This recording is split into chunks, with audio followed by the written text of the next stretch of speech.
It's Saturday, the sun's shining, it's a week after our open day, and we've got another slightly busy Saturday. We've got Nero over here, he's in the turnout, but he will be going back down in the field later.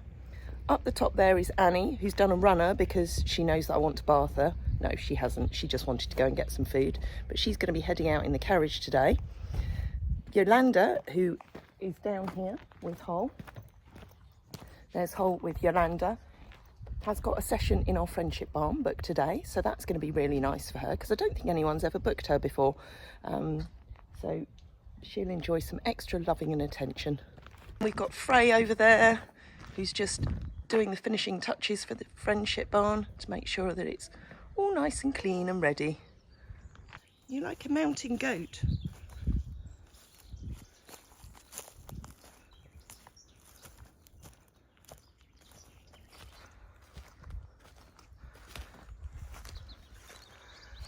You've got the best view from up here, haven't you? Eh? He's over there. His Teddy's gone wandering on his own. He's being very brave. Look, that's the first 3 tiles on. How exciting. Anything you want to say about the first tiles that have gone on? It's wonderful.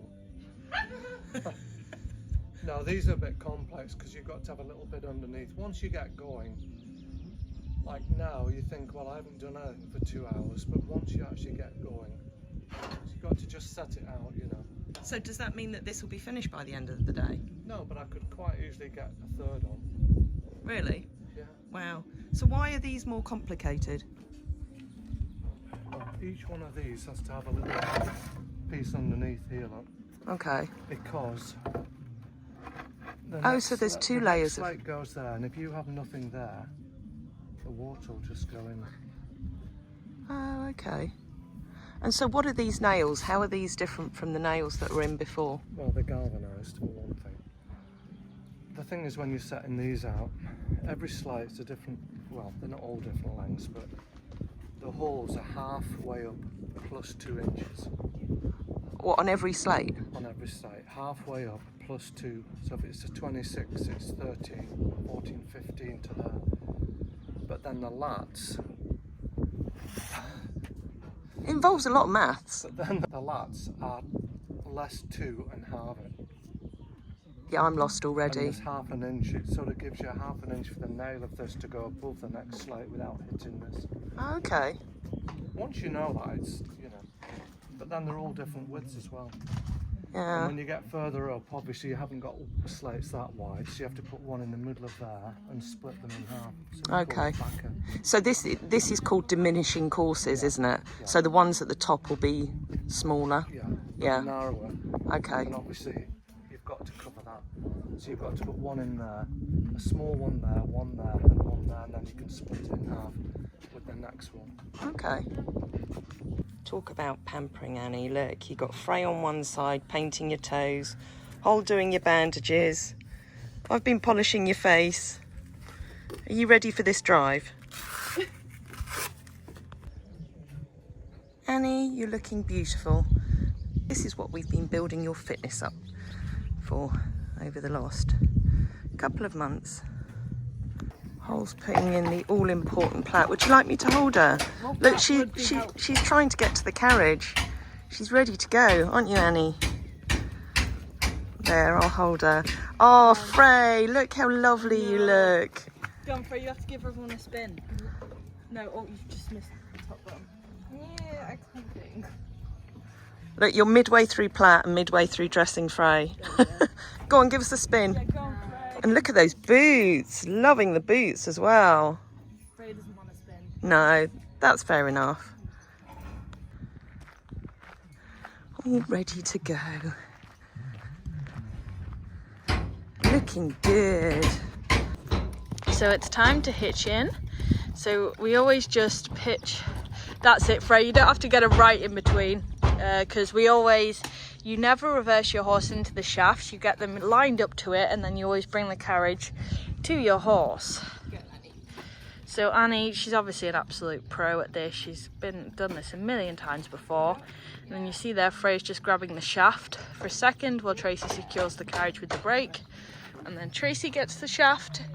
And then Freya will just stand at Annie's head the whole time during this, just in case, because obviously she's not in the carriage yet, nor is Tracy in on the driver's seat with the reins. So if anything was to suddenly happen and spook Annie and Freya wasn't there, she'd obviously shoot forward, and that could potentially become quite nasty if she's half attached to the carriage, half not. So Freya's just there, just in case anything does happen as a precaution. And that's basically the story of having a groom. You know, Freya will get off at all of the road junctions, check it's safe for Annie to go out, because obviously when you're riding a horse at a road junction, that's fine because you're on their back so you can see around the corner. But being the driver on the carriage, because you're sat quite far behind your horse, you can't always see what's coming on the road, and you never ever want to send your horse out onto the road into a potentially dangerous situation. So our harness, we don't use breeching, so we haven't got the crupper there either. So the breeching you just need if you wanted to reverse your horse, which Annie doesn't reverse. Look how beautiful and shiny the harness is. I know. Susan. Susan cleaned that for us. Jodie and Susan cleaned the carriage. They did. It looks lovely. And he had a bit of a bath yesterday and this morning. She did. And then the traces here, these are basically Sorry, did I interrupt your educational? Yeah, you did. That was Okay, disgusting, good, yeah. Tracy. Anyway, the traces attach to the breast collar here, and then they clip on to the swingle tree here, and that's basically what Annie pulls the carriage into. She pulls it all into the breast collar effectively. She pulls off that bolt. She does. That single bolt there is what Annie's pulling. And then the pad here, these little circles are called turrets, which the reins are threaded through, which then go to her bit. And Tracy can use this to keep the contact on her mouth. I don't, she drives herself. She does, and a lot of it with driving is vocal cues as well. And then Freya will never ever move from Tracy's head. No, you have to say stand aside. Stand up. Yeah, Freya will never ever move from Annie's head until Tracy as the driver has said to Freya, okay, it's safe to stand aside. Just waking her up. Okay. Falling asleep in the sunshine. Also, if you want to just step her up one, Freya, because you see the traces of slack. Every time you see the traces of slack, you always want your groom to step the horse up one so that the traces are taut, because otherwise if Anja was to take off with slack in the traces, there'd be a jolt in the carriage. Exactly. So, Because then we lose people off the back. well, we've never lost anyone from the back from that. When Freya was a baby, she fell off the front of the carriage actually. No, she was on the back. Was she? I thought it was the front. Yeah, and then she like fell underneath it. It was Hoyt's fault. Well, it wasn't, it was Tracy's fault. It wasn't, Mum was driving. All right. If I just have her head for a sec, just so I can straighten up her neck. Yeah. Well done. There we go. And, okay, Frank? Yeah. And off they go. And you can see she's not bothered at all about the banging in the background. No.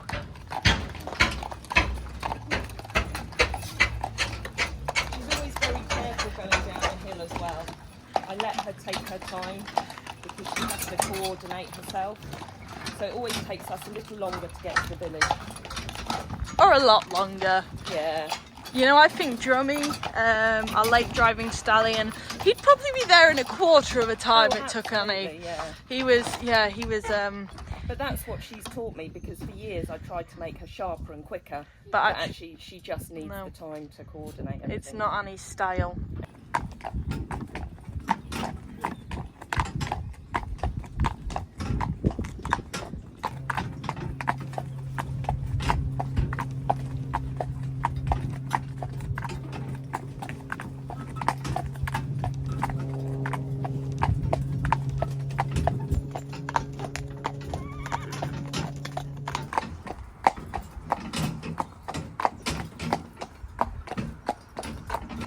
We're just taking it nice and steady down to the village, as it's a really warm day today. So we don't want to overheat Annie before we even get started.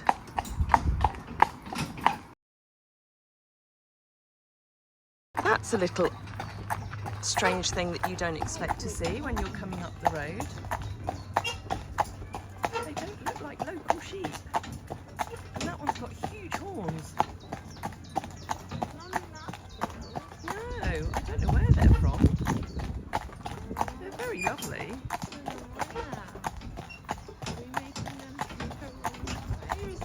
I don't know whether that is way home for them. I might have to make a phone call, see whether we can find out whose they are.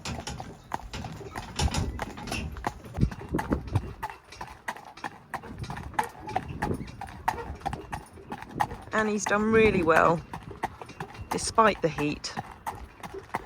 And she seemed happy enough to come back up the hill. But she does just like to stop every now and again, because I think she's like a lot of Frisians. She gets a bit of a build-up of lactic acid in her muscles.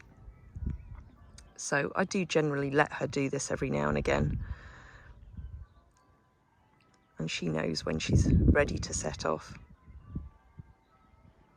She's just taking a moment. Okay? Yeah? Good girl.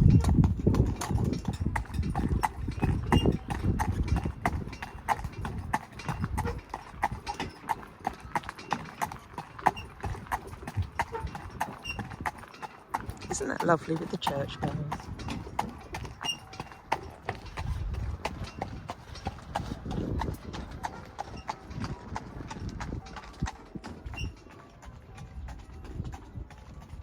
While we were waiting for a car to go past, Annie's just having a little snack by the side of the road. We're so disciplined. Is that a nice snack, Annie? You do deserve it today. And then we've got a little audience over here. Very cute little calves. Are you having another little bit, Annie? Okay, that's fine.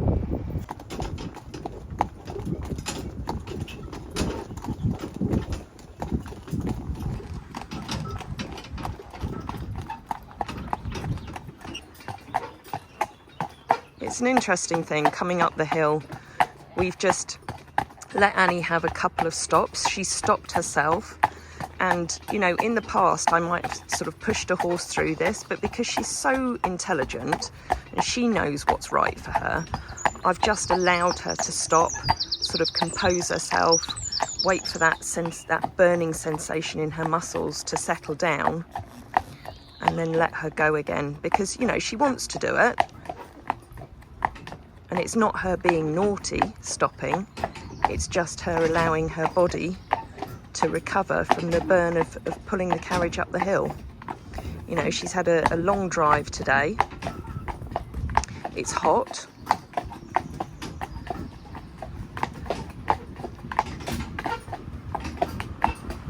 And she's been incredibly good, as she always is with her driving. You know, it's important to listen to them and what they're telling us. Okay, with a youngster, they need more guidance, but with someone like Annie, who knows her job inside out and back to front, she tells me what's right and wrong.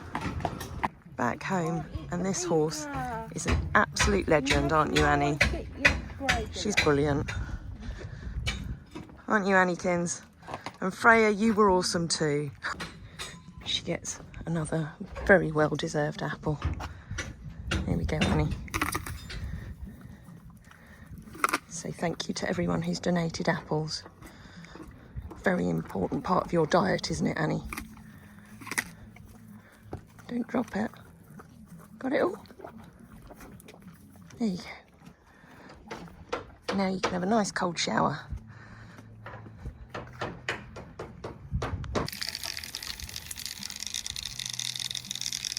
Nice cold shower and that hot bod. Get her all nice and refreshed. And then she can just go back free reining for the rest of the day.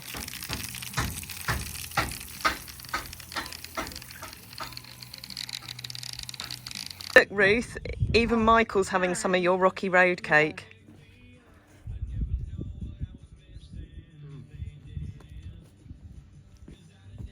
There we go. Frey's got some. Much better than Costa Coffee's Rocky Road. I've never tried Costa Coffee's Rocky Road, but it's bound to be better. Homemade. And she's about to celebrate her 78th birthday. While Anne is apparently carbo loading, ready for tomorrow's run. In her words, filling her mouth with S-H-I-T-E, which she loves any excuse to do. What have you been filling your mouth with? It's all stuck in your teeth. Yeah, it's stuck in your teeth. Rocky Road. And that's going to help you, is it? It is, yeah. It's still in your teeth. I had a piece of this just before you sat off. Yeah. So it's going to be thanks to Ruth that you've made it around the 10k. Sorry, it's still in your teeth. No, your front teeth.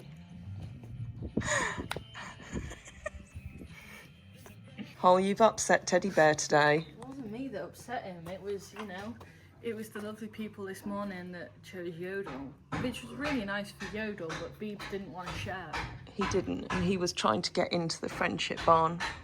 So now he's come to bed to sulk. Yeah, because he was really upset. Oh, Teddy. Are you having a nice little kip? Because Matt and Donna have spoilt him too much in there. He's blaming Matt and Donna now. I am. Sorry, Matt and Donna.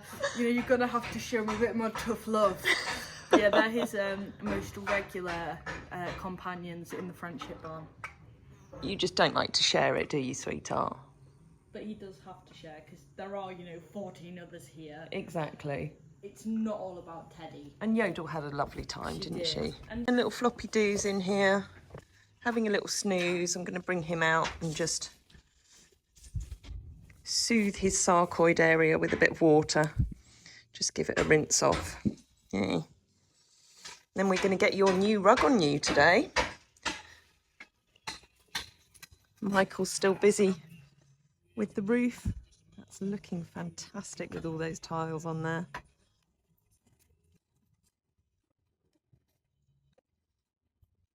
Nero's licking rocks. The points are looking down on him. Oh, Annie's pulling faces at Yodel, who's doing a bit of free rein after her session in the friendship barn. Oh, Yodel.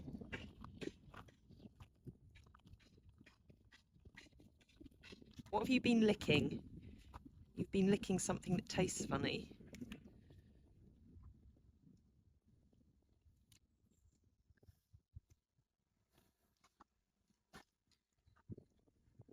Are you releasing all the tension before you go and work with Hol?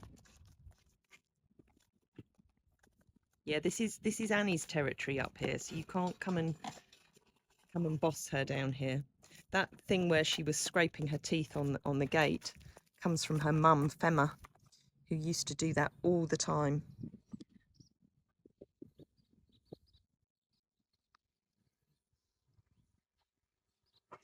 Be nice to Nero. Yeah, it's like a little nervous tick. Not a nervous tick. What's it like? It's just a little habit that Femma used to do. Just randomly. And Yodel does the same. But she is the most like her mum. Aren't you, gorgeous girl?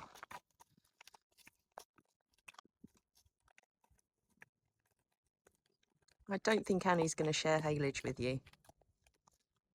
And then up on the top of the hill, there's Wheatsy and Jubbers. Or Hol needs a gardening expert. I do, because this is me learning how to be a plant daddy with Operation Plant Daddy. So, Why are you not a plant mummy? because I'm a plant daddy, Tracy. Okay.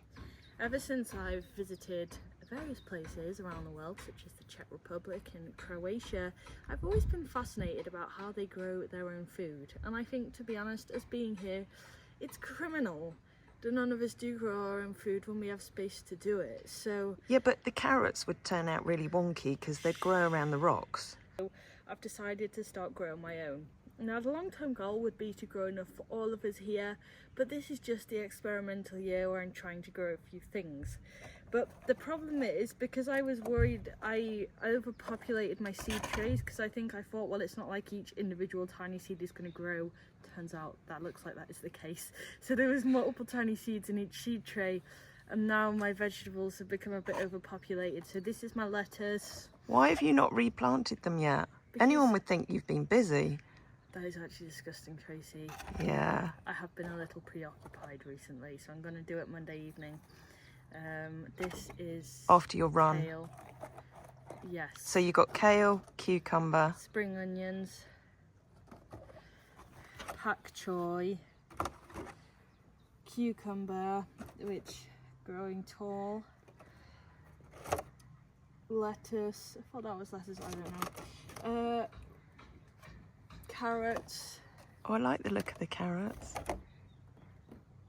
There's only Courgettes. 2 that have grown there. Oh, no, 3, 4, 5. There's just a few that are late bloomers, you know, a bit like you.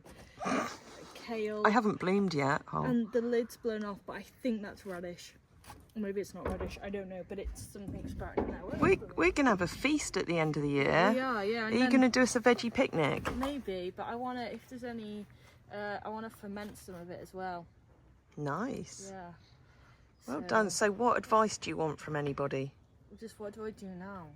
So I'm going to repot them, but it's just seeing, I need to see if I can separate the roots. Do you think that it might be too late to do that? Potentially. Oh, look, you're stroking them. I know. Prince Charles says you need to talk to them Every day. every day. Yeah, it's the only way I can have Oh, sorry, King Charles now. It's the only way I can have a decent conversation around here. Here's little Iceman. So what he's doing at the moment is he's coming in every day and then he stands in for about an hour without any food and then he gets his GastroGuard. So Jodie's obviously been looking after him all week, but she's not here on the weekends, so Frey's just brought him in. He's looking expectantly down towards the feed room, but he's not getting any now. He can have it once he's had his GastroGuard.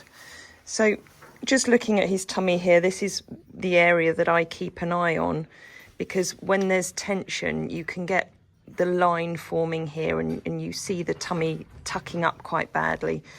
And this is where on the day that he fell ill and was obviously very uncomfortable, you could see him breathing quite heavy there. So that's an area I'm keeping an eye on. But it is going to take several weeks for those ulcers to settle down. He's nice and grubby. He's had a good old roll in the field. We are still keeping the muzzle on him just so that he's not overeating out there. So he's basically trickle feeding himself through his muzzle. And then he's going to go into the field in front of the house either late tomorrow or on Monday. And there's a little bit more grass in there than there is in Muddy Pool, which is where they are at the moment. And just out here, Nero's actually waiting quite patiently because he's going to have a clean up and then he's going to head back down to the orchard with Uber because he's had a few nights in, he's had a nice rest. Yes, he's resting his leg, but it'll be good for him to go back out in the field for a day or two. We'll see how he is on Monday or Tuesday and see whether he needs to come in for a rest again. He's getting impatient now because I'm not doing anything, I'm just talking about him. Here's little Hidde Hops. He's been having a sleep this morning in the stable and I've just brought him out to give him a little bit of a clean up, but also to just put some cool water around his sarcoid. Now, if you are squeamish, look away because this is going to get quite gory, but for those who are interested, then you might like to see this. So, as you can see, the second band has gone around the main sarcoid now. So it's all looking very broken up. There's a lot of horrible gunky crusty stuff. That's my technical term, is on the outside. And I've learnt over the years with dealing with sarcoids that you don't want to be putting any sort of different cream on because the body has a really good way of naturally protecting itself. So again, with this one under here, the one on the side of his sheath, all this yellow actually protecting the skin underneath and meaning that what's healing underneath is nice and protected. Now obviously if it was smelling or it was looking black and swollen, then you need to do something about it. But as I say, nature has the best way of healing these areas. So what I'm going to do today is just put some cool water on this area and just gently remove all of these bits that have dried on here, just to make it a little bit more comfortable for him. So that's giving you a view right around it. Now obviously it will be quite sore, but this whole area here will be dead now, because this tourniquet has cut off the supply, and he's only flinching there because it's like me tickling. If I touch him gently here, it would be like a fly landing on it, and that's his reaction, is to just flinch his body to move it away. But we'll get that cleaned up. So when I'm doing this, I always start on the legs, which are less sensitive, and I just gradually move it up the leg so that I'm not going straight into the area that's affected, and that way you're less likely to get resistance.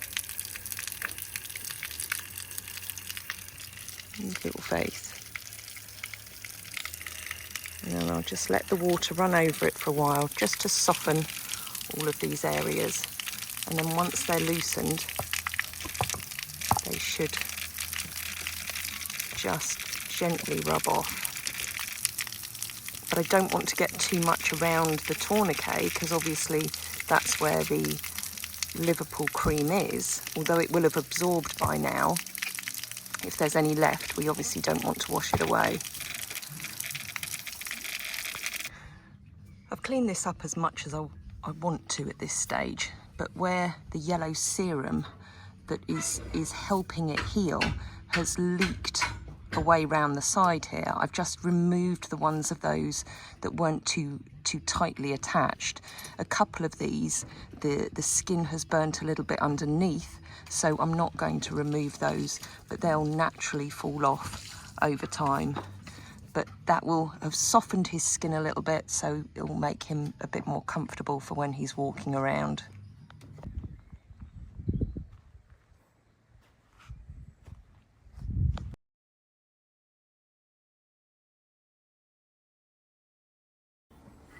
Oh, Hidde's just saying goodbye to Yodel. Yeah, that's how they talk to each other. Yeah. Is she going back down to the field?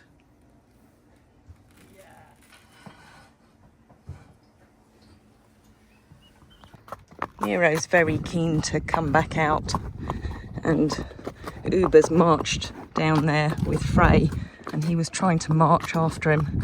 So I've made a point of asking him to stop and allow him to go out of sight, because all so often this is what happens with a lot of riding school and trekking horses, understandably, is they just get used to following the one in front, and if they go out of sight they can get a little bit keen.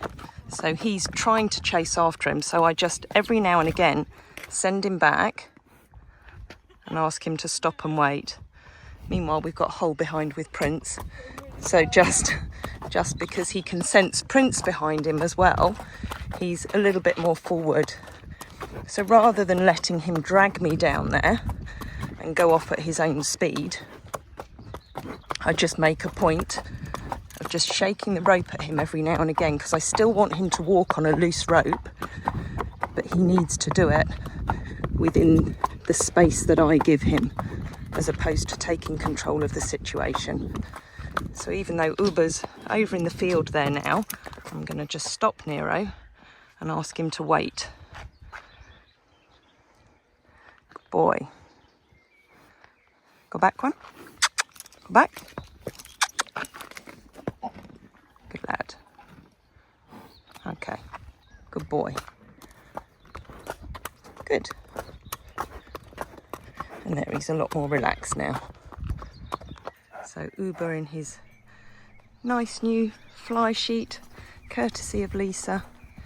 Nero's hasn't been finished yet, but that's okay because he's not overly sensitive with the flies.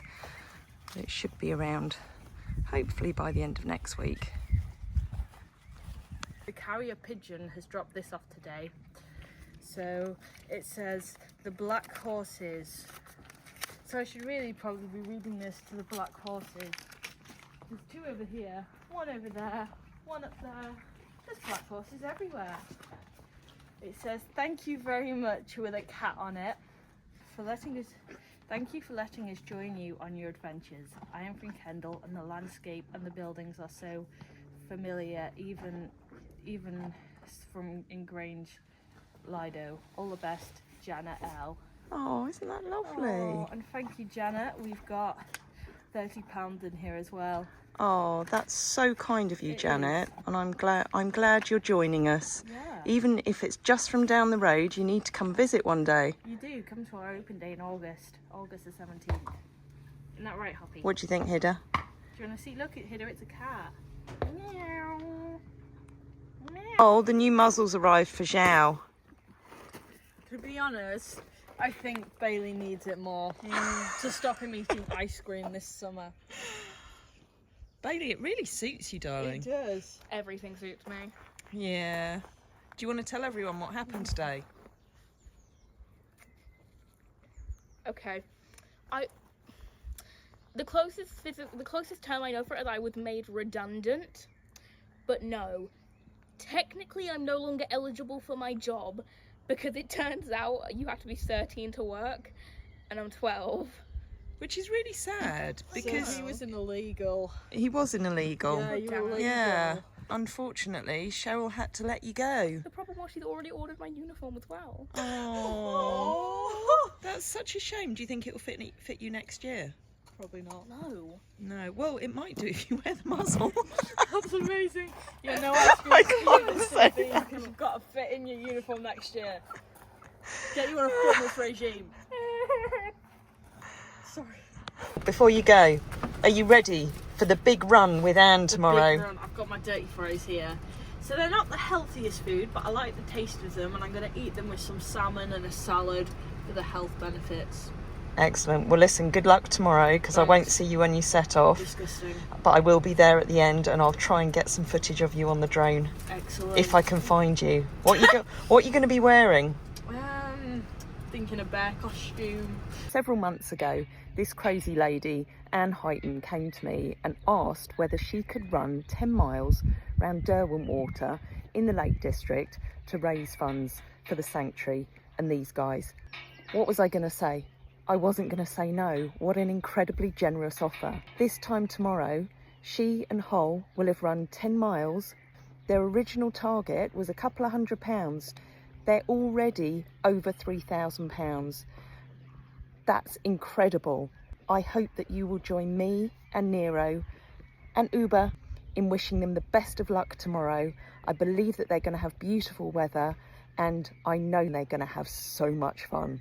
There's going to be a group of us there cheering them on, so there'll be footage that we can share with you. Huge thank you to Anne, to Hull, and to all of you who've been so generous and donated through their GoFundMe page already.